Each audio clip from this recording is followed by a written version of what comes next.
And just as I witnessed a woman old enough to be my mother in her 40s entertaining herself with my body. And when she was done, I remember her saying, "It feels awkward first time, but you'll get used to this." No ways. You can't say you were raped by a woman. That's impossible. In fact, you scored. Come on. You scored, man. She was all over me. She knew exactly which buttons to press. She looks at me like I'm talking to you now and she says, "You're not a boy anymore. In fact, you are more of a man than my husband is. And if you continue to give me the pleasure I received last night, I'll take care of you more than I already have been taking care of you."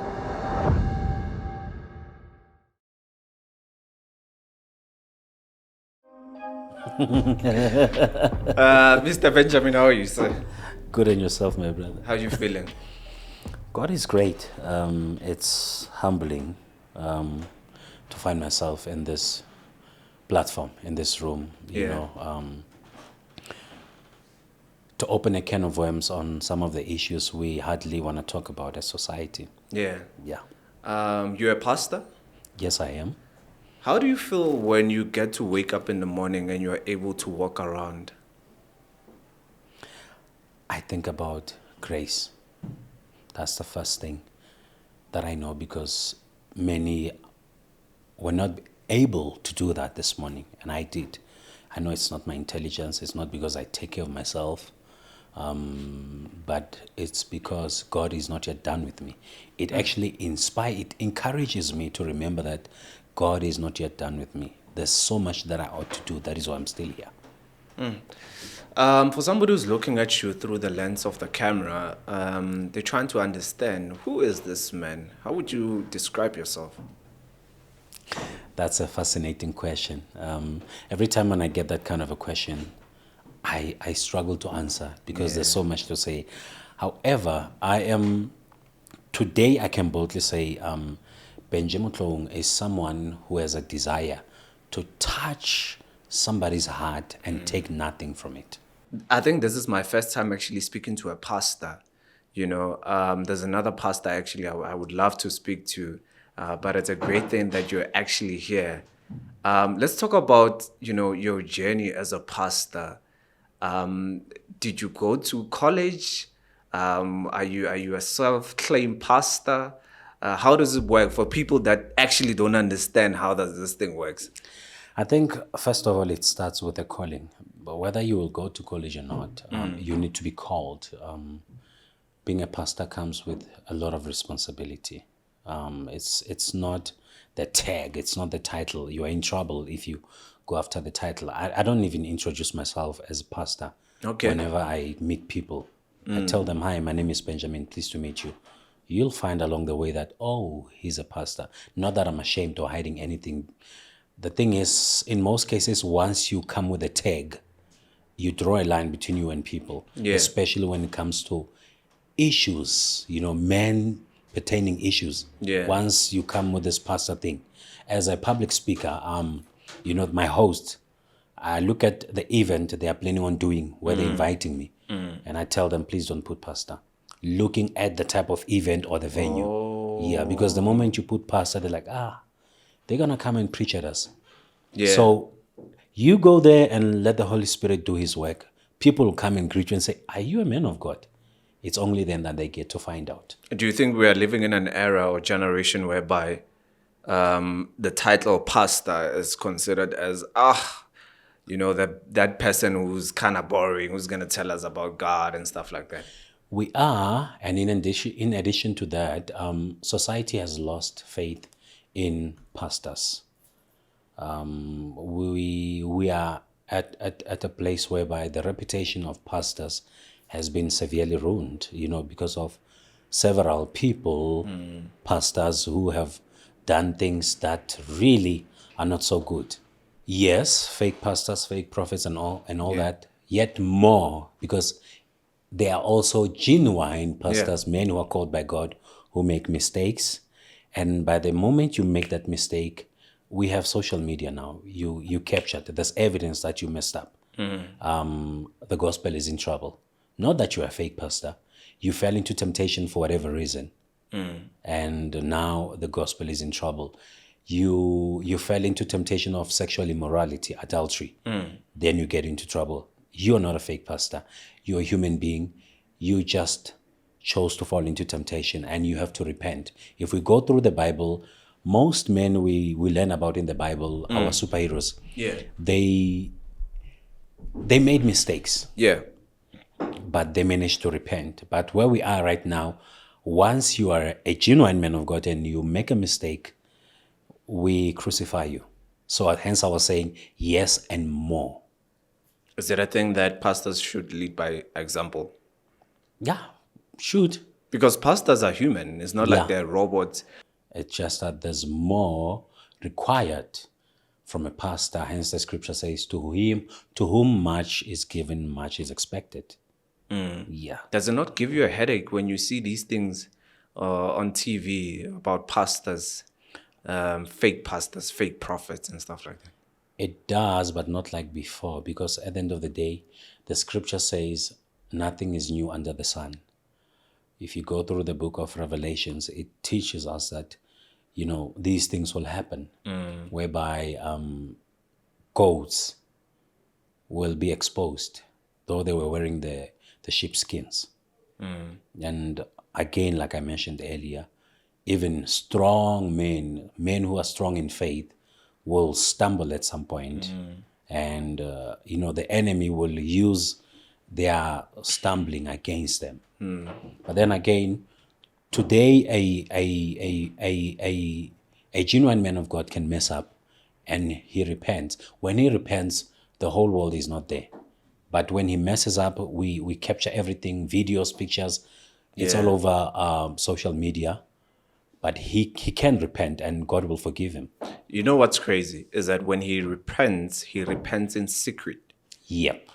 That's the, and I think that's something, because now when he's being exposed publicly, right? But when he repents, he has to go in secret and repents. And then we will be because it can take maybe a day for the person to repent. Not even a day, seconds. You just have to confess your After sin. messing up, you confess and say, God, I messed up. But we continue to mock you. We continue to stone you. But the world is too much, né? Yeah, it's a journey, but we'll get there.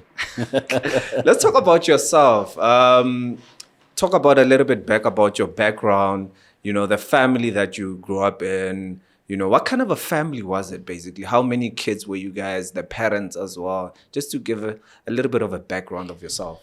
Okay, I was born in Soweto. Yeah. I was born in Baragwanath, but then my parents moved to Velkom because my father, the company, transferred him to Velkom. So we went that side.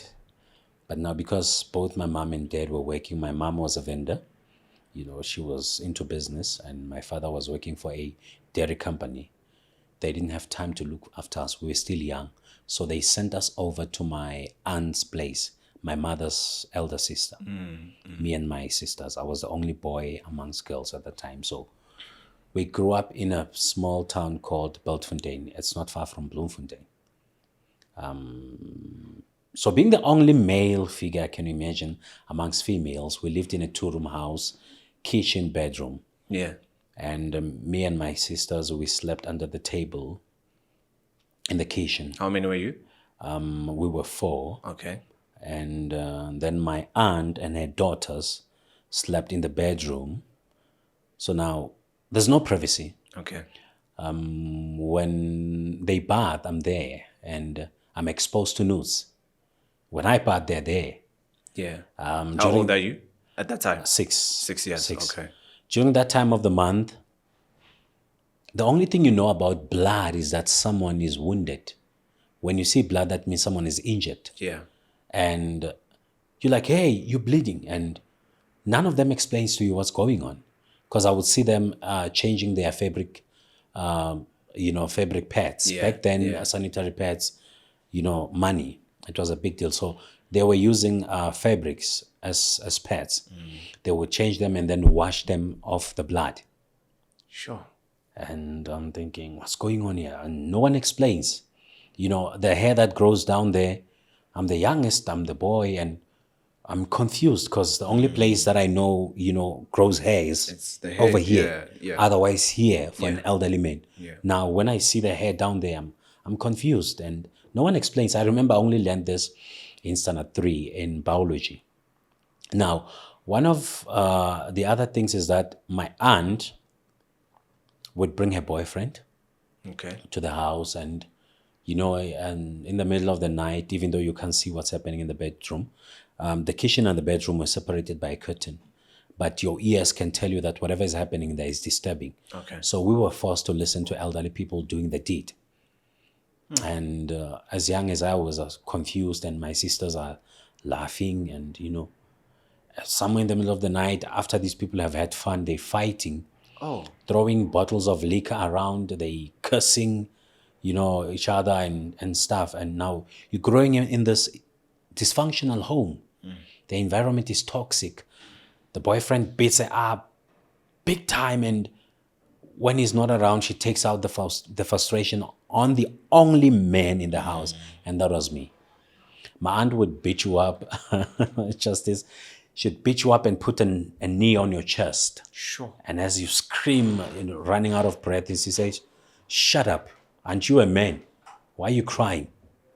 And that taught me to withhold my emotions and my feelings, because I had learned that if I cry, expressing the pain that I'm feeling, that means I'm not man enough. And I learned to withhold my feelings and emotions to a point that she would beat you up and you'll no longer cry anymore.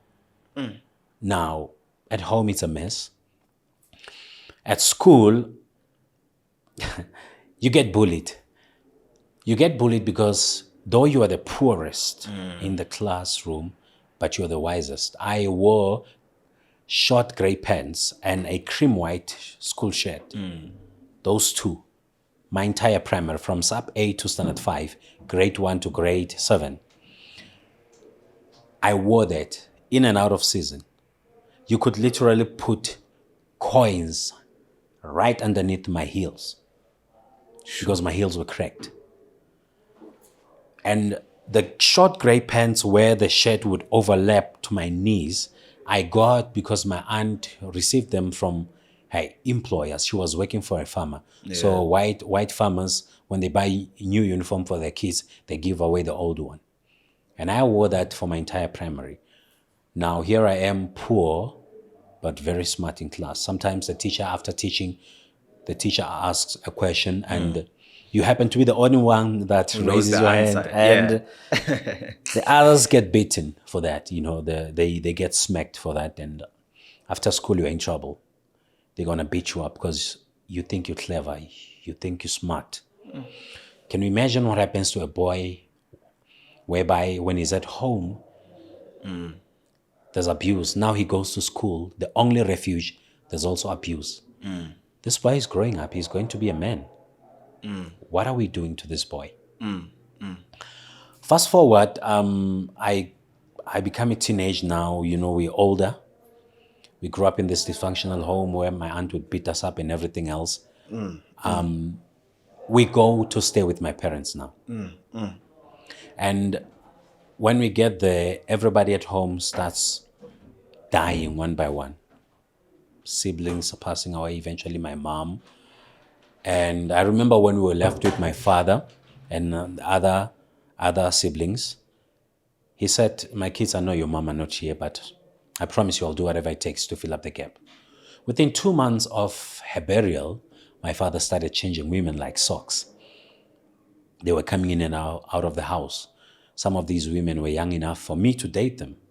Are you serious? Yes, and you come to him and say, "I need this and that for stationery, for school." Yeah. I don't have money. Month end, you see him and these women together with their kids. They're holding grocery bags, going to these women's houses. What is that doing to this boy? Who cannot get that fatherly support, emotional support, financial support, or any other sphere support from the father. No father and son relationship. What is happening? Resentment, bitterness, hatred. This boy who does not have a relationship with his father is going to be someone's boyfriend. He is going to be someone's husband. He's going to be someone's father. What has he learned? What has he learned, Justice? So yeah, eventually my father passes away, with that bitterness and anger. Everybody at home dies. How many were you at home? Altogether 9, including my parents. And my aunt, by the way, that my aunt included, the one who raised us. But so then now how does everybody dies though? Like, it just happened, chronic diseases, sudden disease like your stroke, HIV. It was not known. I know my mother's firstborn, my eldest Yeah. sister, while we were staying with my aunt, because of the abuse, she ended up going out and giving herself to men, and she fell pregnant at the age of 16 and gave birth when she was 17, and she got HIV from the father of the child, So because of the abuse, she became angry and bitter, and she had to resort to older men, because the man was almost twice her age. That's the case. So everybody died, and there I was by myself, and I would go to neighbors and say, "Can I clean up your yard? And whatever you give me, I'll buy myself some rice or meal." In the yard, there was a garden, your spinaches and stuff. So I would get, vegetables from the garden and cook. That's how I was surviving. So you are alone now. Yes, I was alone. I was a teenager by that time. Okay, let's go back a little bit. Who was the last person to pass away? That was my sister, the one who I came after. How old was she at the time? She was in her 20s. I know she was in her 20s. So family members gathered to help you bury your own sister. Yeah, but I think we all know that family members, relatives will come during the funeral and make all kinds of promises, and then everybody goes back to their lives. After when everything is done. So they left you there by yourself. Of course, yes. How old were you?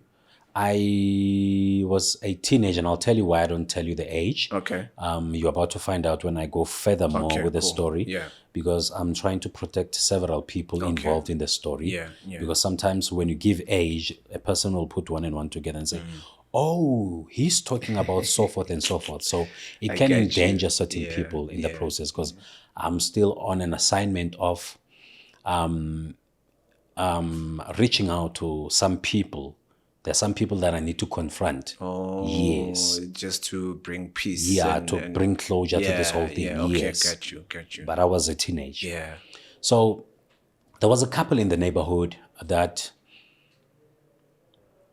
noticed me, and they brought me to their house. I would clean up the yard. I would go and pay bills for them. Back then, you would go to town to pay bills. They would send me to go and buy groceries. But now the husband was working outside town.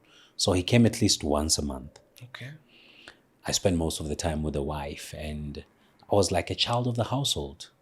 And on this particular day, I was coming from town, and I'm holding plastic bags. I knock on the door, and she says, "Come this side." I approach the sitting room area. As I do, I realize that the bathroom door is completely open. Okay. And there she was, applying lotion on her body. She was naked. Out of a shock, I dropped these plastic bags. And I do remember her saying, "What? Is this the first time you see a naked person?" And that really scared me. So I took off. I ran away. I went home. She had bought me a cell phone.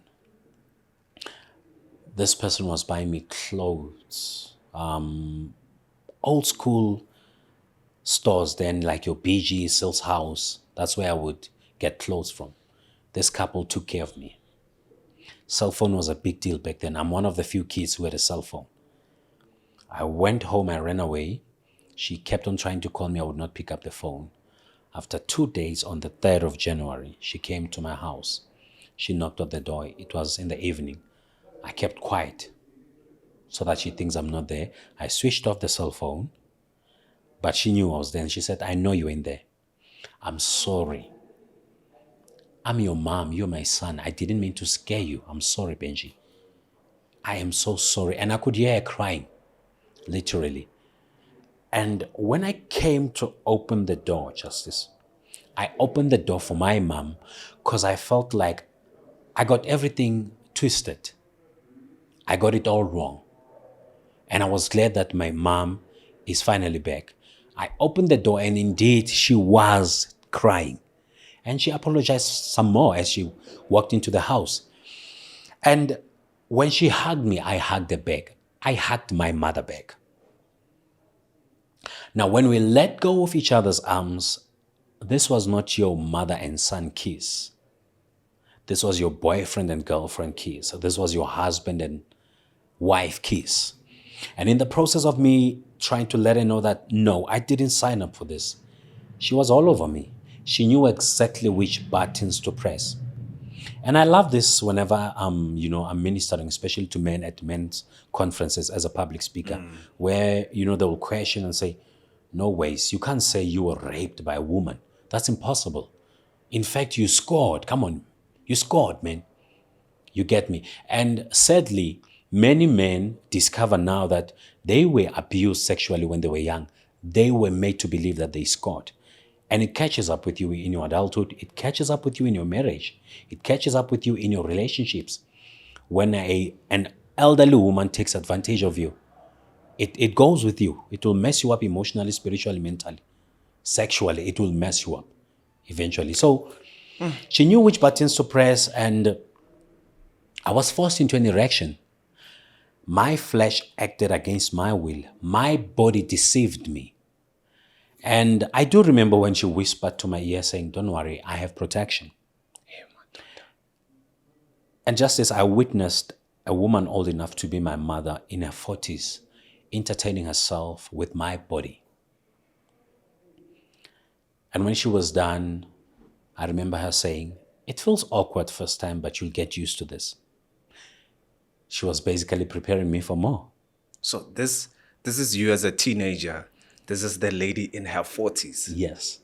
The age gap is probably more than 20 years. 20-something. 20-something years. I see a mother in her. She's my mom, literally. Everybody saw mom and son. So when she was done, she kissed me goodbye after saying, you'll get used to this. And she walked out the door. I ran after her and I grabbed the door. I locked it. But it was too late. I felt so dirty.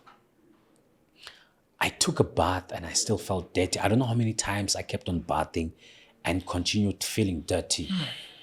The flashbacks, I struggled to fall asleep. I don't know when exactly did I sleep, but it was definitely after midnight. And on the next day, she came to fetch me. We went to her place. I was numb. I still remember that day. And I still have a picture of me and her sitting opposite couches at a place. And she looks at me like I'm talking to you now. And she says, you're not a boy anymore.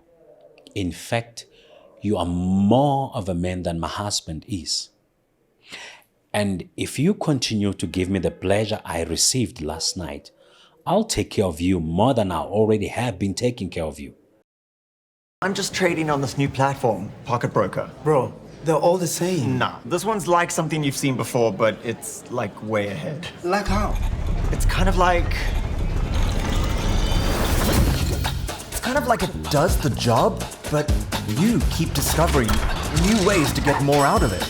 Oh, welcome, my brother. Give me that. Get no fees on withdrawals. Pocket Broker. Get ahead. Hi guys, my name is Justice. Thank you so much for tuning on Justify. So, for the past couple of weeks, I've been trading on Pocket Broker. And this is what I've done with the money that I've made from Pocket Broker. Number 1, memory cards. You know when a drummer plays drums?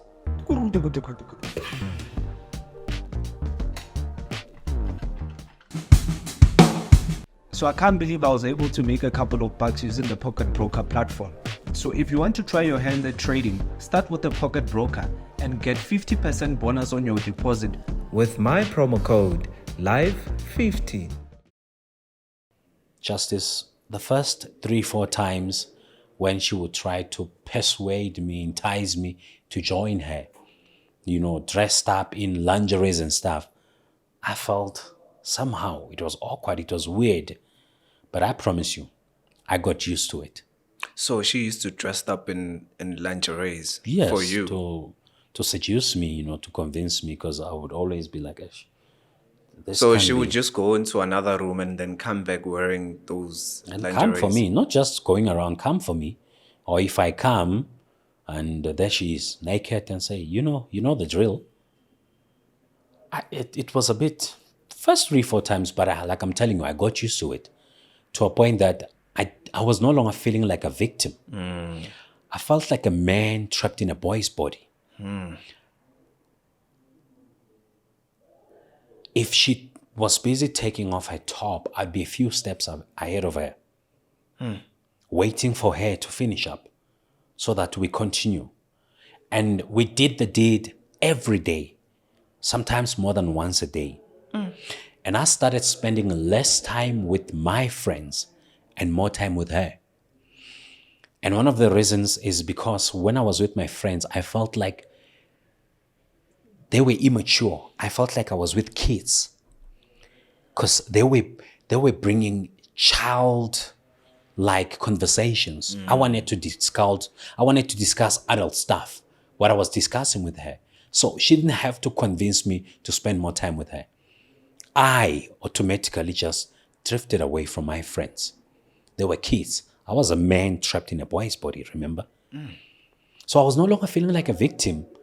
Nonetheless, there were times I felt like, because the little boy inside of me would cry and say, this is not for me. No, but the man would keep on suppressing him. There were times I felt like reporting the matter to the police. But thought to myself, the justice system is still struggling with women and girls. What more when a male comes and say, I was raped by a woman? So I kept on suppressing the little boy inside of me who was wounded, bleeding, going through a lot, forced to grow up.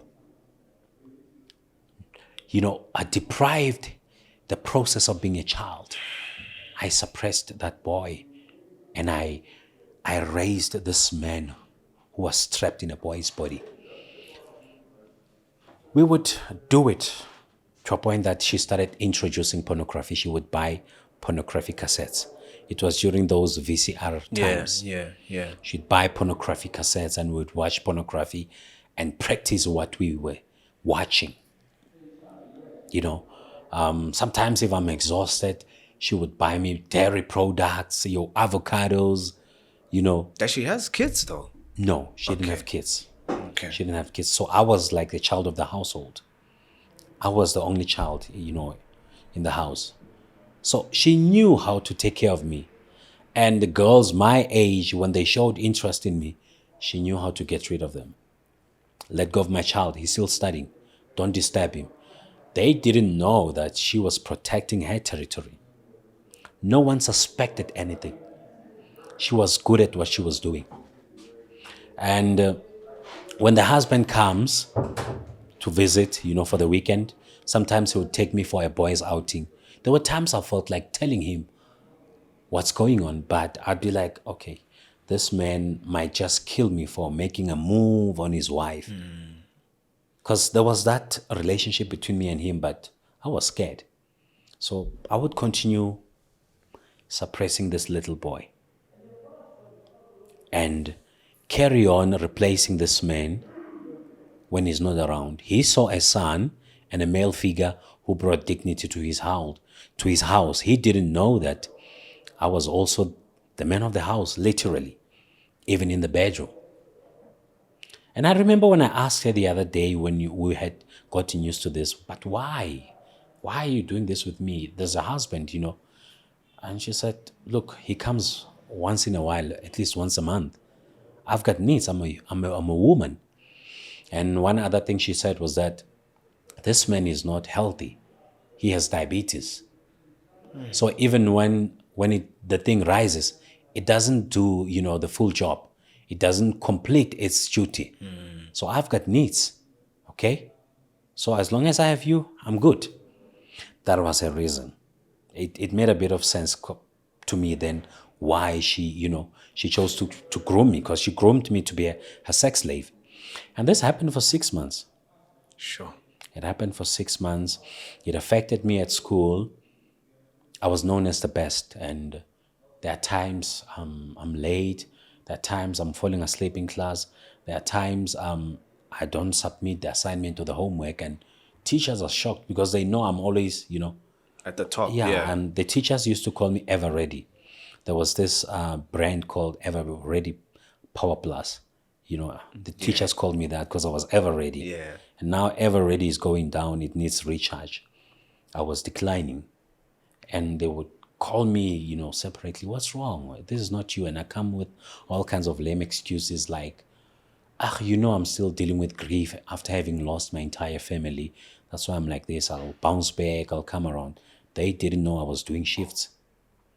Because I'd go to school and in the evening, I have night shift duties to do. Sometimes in the morning, I have duties to do. When she has needs, I need to fulfill her needs. That was the case. And now, fast forward in my 20s, I'm a grown up. Remember, everybody at home has passed away. Yeah. And you're a man. You need family of your own. I'm no longer in the province. I'm in Gauteng. And before you get married, you need to meet someone, spend some time, date them, and get to know them. Yeah. I would meet and date ladies my age, 2-3 weeks, just as I dump her. Not even sexually interested in her. You know why I dump her?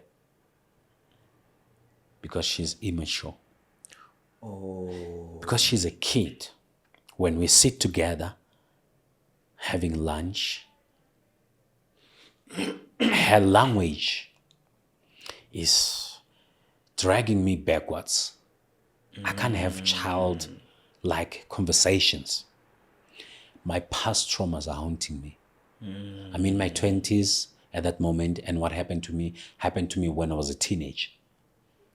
But this thing is still with me. So it's pushing you to want to be with somebody who's older than you, in a way. I don't want it, but that's where I am. My mental state, I'm maturer than women my age. So I would date her for a while and dump her. Some I would text them, sorry, it can't work. Some of them would even question my sexuality. Like, you're fine looking, brother, what's wrong? They would question my sexuality. Eventually I met the one, I should say. Though I told her what had happened, I think she took it light. Yeah. Yeah, because my mentor advised me to let her know, And I always say this, even when I tell my story.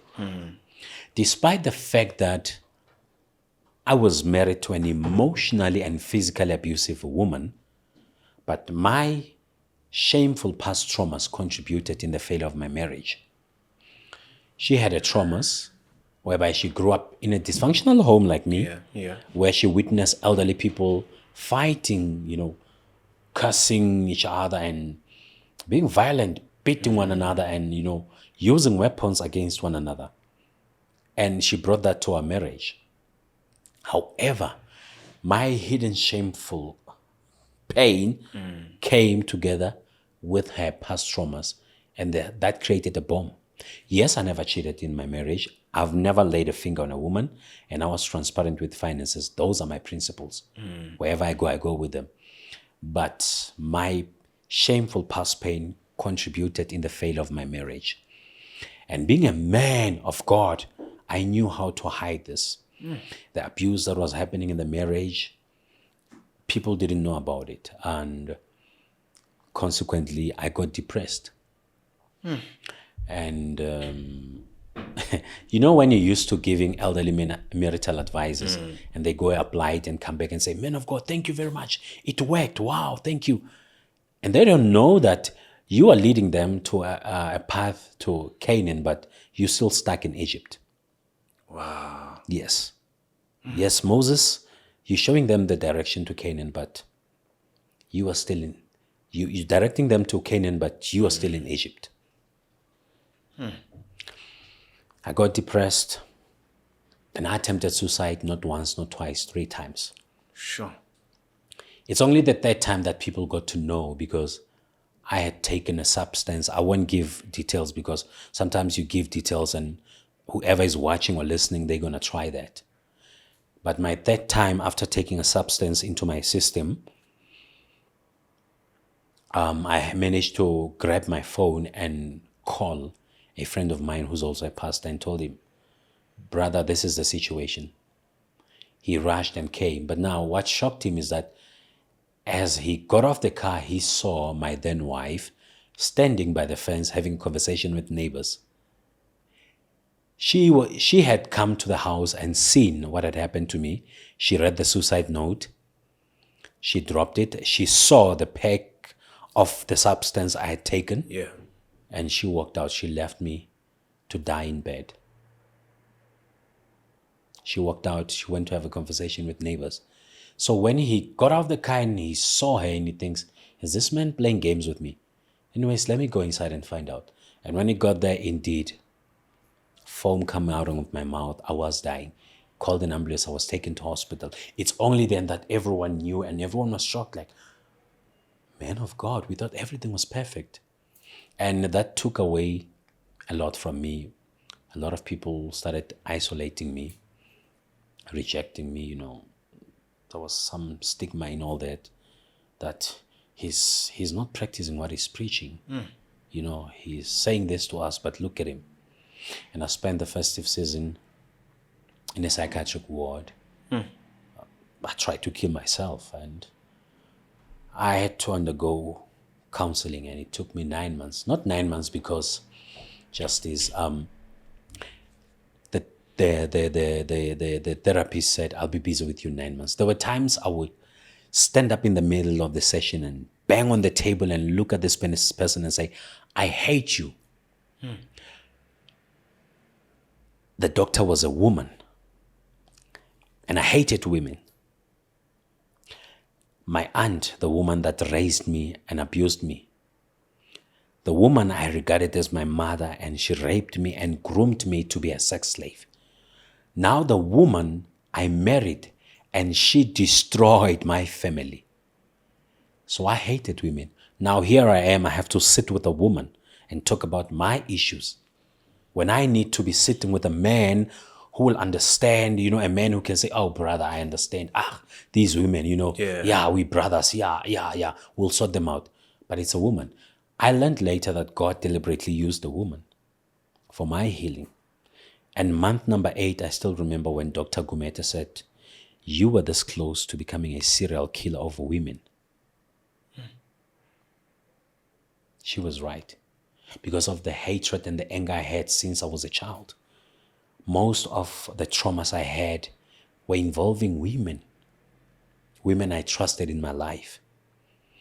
This takes me back to, in prison, when talking to some of these men, even, when doing ministry. Yeah. You come across men who were hurt by people they trusted. A well-known and powerful man of God, becoming vulnerable after a conference and say, can we have a conversation? Let me have your contacts. And they tell you that my mom used to beat me up every now and then. Because when she would look at me, she would see my father. My father who abandoned her. My father who used to abuse her. She would punish me for that. Guess what I'm doing? I take out the frustration on my wife and my daughter. Sure. Because of what my mom did. Sometimes when I preach at church, I'm a bit scared, thinking, what if my wife and daughter would just stand up and say, why are you listening to this man? Do you know what he does to us? Serious. And where I am, I can't be vulnerable. I can't talk about this because I'm a man of God. I lead the church. And that taught me just how much men are going through out there. Leaders of communities. Going through a lot, but there's a stigma that won't allow a man to be vulnerable. One of the things I've learned about the inmates, many of them grew up in families where they would see their mothers, their aunts, and their sisters walking around naked in front of them, like it happened with me. Now, that made them believe that they have a right to access any woman's nakedness. One of the reasons we have men behind bars or we have rapists is because ladies innocently exposed a boy child to nudes. He's my son. What is he going to do? He's just my baby brother. He's my brother. He's my nephew. It's not like he's going to do anything to you. Maybe he might not do anything to you. And if to ladies out there who are listening, stop exposing your boy child to nudes. The sad part is that the boy child might not do anything to you. He's going to do it to my daughter. He's going to do it to your daughter. He's going to do it to your sister. He's going to do it to TK's aunt. Yeah. You understand? Yeah. However, today there are boy child who no longer look at their sister or their mother or their aunt in that way. They see a woman and they see a sexual need when they look at family members. There are some like that. Can you imagine if we can have women, mothers, big sisters, aunts, grandmothers, who protect the boy child from nudes? Because they innocently groom the boy child into becoming a potential future rapist. Because to them it's like, no, it's normal. It's normal. And there are reasons. I mean, obviously lack of education. But then there are other reasons like situations. I mean, if we live in a one-room shack and we all sleep in there and, there's mom, dad, and kids. When mom and dad have to do their business, kids are there and exposed. There's also, situations like that are not easy to, get away from. And such things have an impact on that child. As that child grows up, as they reach a certain age, they want to practice that. If an elderly man walks around naked in front of a girl, we're like, don't do that. We're sensitive because we know when the moment we talk about sexual harassment or rape, we're thinking man against woman. Okay. But we have made it a norm if a mother does that in front of his boy. We don't realize that we are grooming a potential future rapist. We are a bit more sensitive. When a male walks around naked in front of a girl child, we think, what are you doing? Why are you doing that in front of girls? What are you trying to do? We warn him. We don't do that to a female. We don't do that. A female who can, we also have female family members who can take advantage of the boy child within the family. There are. But now these boy children don't talk about it. You don't talk about it. I mean, if females, some females can't talk about it because it will bring shame to the family. What more when a male is being sexually abused by someone within the family, a female? Psychology has taught us, Justice, that a child learns stuff, captures things from the tummy, from the mother's womb. So there are things that we do in front of a baby, 3-month-old baby, and we think they're not aware of it. And they're capturing it subconsciously. They capture stuff when the mother and the father are fighting and arguing every now and then. The child is also already receiving that. True. Psychology has told us. Spiritually, the child is capturing something. And that argument, that fight, constant fight, is making an impact on the child's life. Hence, you're going to have a rebellious child, a child who's now being regarded as a bully at some stage in their life. You understand? So, coming to your question, as early as possible. As early as possible. The traumas are real, man. And I'll be honest with you. I myself, I grew up in a family whereby my dad used to abuse my mom, and at night, maybe around 11 p.m., I would constantly hear the noise, the sounds, go, boo, hey, what. And there was a time where I started to shake because of the fights. And my mom came to me and was shocked. Why are you shaking? And, later on, I started to hear the very same voices, in my 20s, And it's so crazy that I actually noticed that at the time when I was shaking, that's when, traumas came in. Yes. Came in hard. And it actually almost messed up my marriage as well. But I'm glad that there was a time when I was young, I actually had to make a decision with myself that I don't want to be like this guy, which is my father. I don't want to be like him. I want to become, more of a protector. So I started to become more protective to my mom, and my other 2 siblings as well, because I didn't like what he did, to my mom. Imagine a father when he comes back home from work, the kids are excited. It got to a point whereby I was not excited. I was scared when my dad was coming back home. So I would like to confirm what you're saying, that it's actually true. And I know that a lot of people are dealing with what you're actually talking about, and they haven't healed from that. Yeah. But how were you able to heal from all of these traumas, basically? Just as a solution to somebody who's dealing with what you dealt with. So I dealt with it from a psychological side. I ignored the spiritual side. I had to undergo deliverance. Okay. Because it doesn't make sense. These women knew nothing about what happened in my childhood. You understand? They were not there, but they were interested in me. How come? You go to the United States, Justice, a spirit will follow you there and you will find someone to carry on doing its dirty job. In most cases, we want to deal with it from one side, we ignore the other side. We need to balance these two. We need to work on both sides. Psychology and spirituality. Because you're dealing with the spirit. That's why you'd hear many, rape victims will tell you, it happened more than once. Someone did it when I was 7, then my uncle did it when I was 13, then my colleague did it when I was 21. Why? There's a spirit behind this. It comes after you. It haunts you. I had to deal with that. I had to go for deliverance as well. And, I'm not a victim anymore. I'm a victor, hence I have this project. I wrote this book. I conquered my desert. Stigma has fallen.